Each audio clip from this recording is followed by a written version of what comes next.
우리나라도 영향을 입지만 미국 내 사업을 하는 기업들도 영향을 또 입는 거잖아. 사재기 엄청 하고.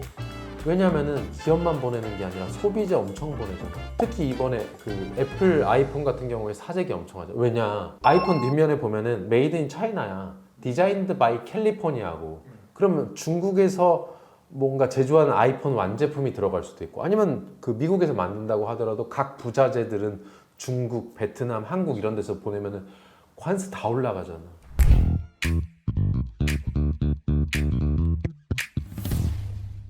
안녕하세요, 장요한입니다. 안녕하세요, 강병훈입니다. 안녕하세요, 김한웅입니다. 오늘 뉴스는 중국에서 보복 관세 들어갔잖아요. 상호 관세에 대해서 84% 이제 맞불로 관세를 놨는데, 또 미국이 다시 중국에 대해서 125% 관세를 부과를 했고, 다른 모든 국가에 대해서 부과하기로 했던 상호 관세를 90일간 유예하겠다라는 내용이 있었습니다. 첫날 이번 주 월요일이었구나. 진짜 전화가 아침에 출근하자마자 아주 빗발을 쳤죠. 제가 지금 메일링한 거 보고 있는데 정확히 4월 3일부터 이번 주 일주일 동안 내가 관세 사고 나는 거 다시 한번 느꼈어요. 한편으로 안타까운 게 이게 트럼프가 당선될 때부터 사실 예견됐던 일인데 뭐 여러 가지 국내 사정으로 인해서 일본 같은 경우에는 굉장히 빨리 했잖아. 그때 당선되기도 전에. 열심히 했지. 그래서 이번에도 일본을 최우선 협상으로 하겠다고 트럼프가 얘기했고.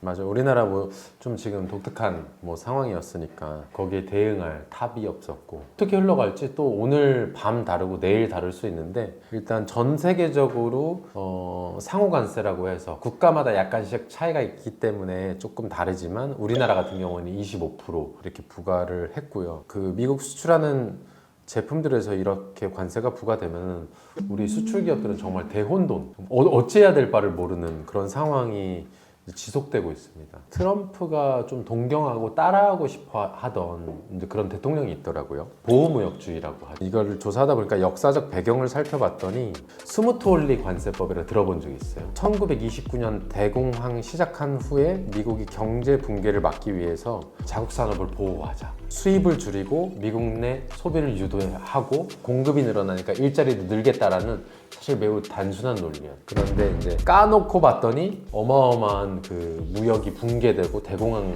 이제 심화된 거죠. 이유가 뭐냐면은, 일단 부복 관세를 때리면은 상대 국가에서, 그러니까 마치 중국이 지금 맞불 관세를 놓듯이 그 당시에 수출하는 제품의 경쟁력도 이를 테니까 그렇게 되고, 무역량이 세계 무역량이 몇 퍼센트냐면은 1929년부터 34년까지 66%가 감소했습니다. 그리고 이게 미국 내 제조업 일자리만 200만 개가 감소했고, 원래는 이제 일자리가 늘어날 것이다 라고 했는데, 그 다음에 금융이 악화되고 글로벌 신뢰도가 하락되니까 외환시장, 금융시장 동반붕괴되고, 그리고 이제 이게 어떻게 됐냐면은, 펼칠 때 대통령이 후보 대통령이었는데 이제 경기가 악화되니까 루스벨트 대통령으로 이제 정권이 교체되고 그랬던 사례가 있어요. 결국엔 결과가 안 좋았던 건데.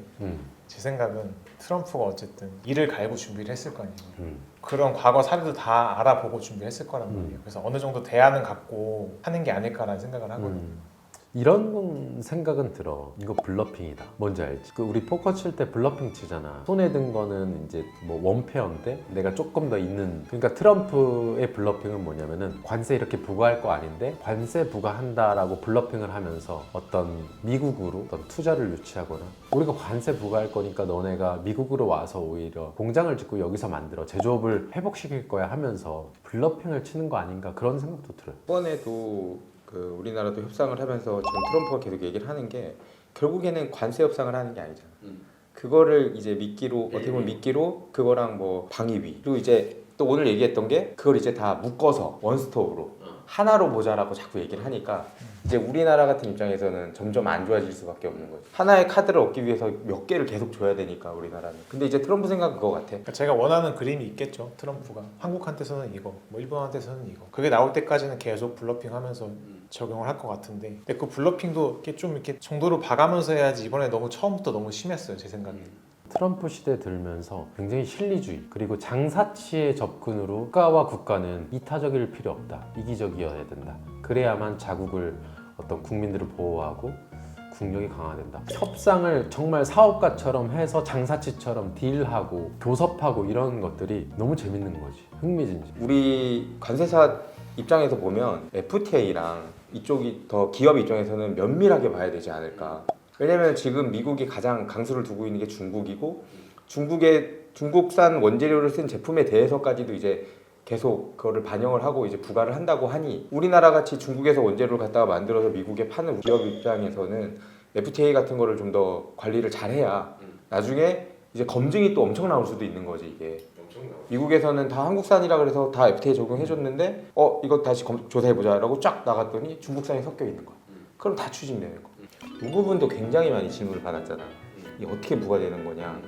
일단 기본 관세가 있어요. 기본 관세가 있고 FTA 세율이 있고 보편 관세가 있고 상호 관세가 있는데 기본 관세에 FTA 세율을 적용해서 FTA 협정 세율 더하기 보편 관세가 결국에는 미국에 들어간 수입 관세가 되는 거예요. 현재는 유예가 됐다고 해서 관세가 없어진 게 아니고 전 세계적으로 10%는 무조건 때리게 돼 있는 거예요. 미국은 지금 4월 10일자 기준으로. 10일자 기준으로.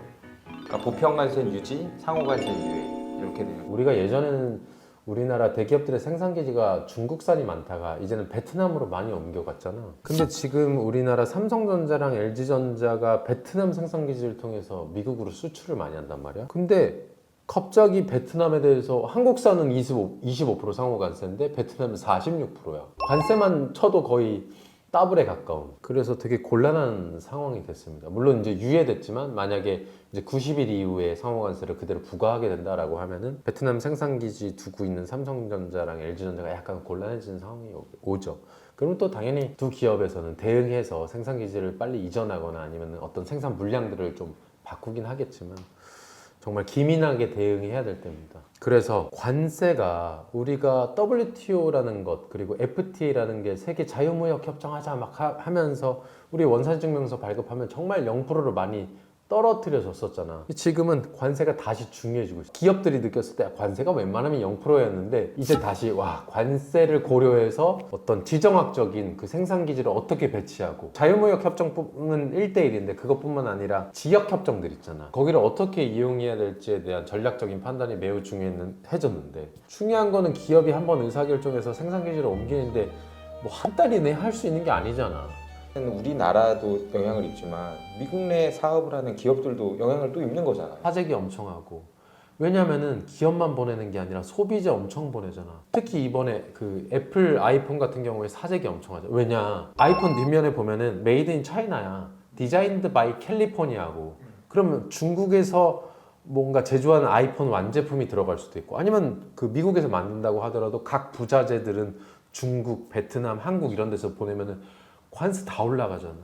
그래서 애플도 인도에서 물량을 더 많이 갖고 올 거다. 인도가 상호관세가 좀 더 싼가 보네. 그래도 워낙에 생산을 중국에서 많이 하니까. 그래서 뭐 결론은 정말 골치 아파졌다. 기업들이 당연히 그 어떤 국가보다 훨씬 더 기민하게 대응하는데 그게 트럼프가 이렇게 손바닥 뒤집듯이 바꾸잖아 하루아침에. 그러니까 거기에 우왕좌왕을 80억 명이 하고 있다. 이 영상이 올라갔을 땐 또 어떻게 바뀌었을지. 그래서 상호관세에 대해서 살펴봤는데 결론은 어찌해야 될 바를 모르겠다. 하다못해 주식시장도 어저께 녹아내렸는데 오늘 다시 반등했죠. 많이 반등했죠. 그래서 지금 일단 좀 지켜봐야 될 것 같습니다. 이상입니다.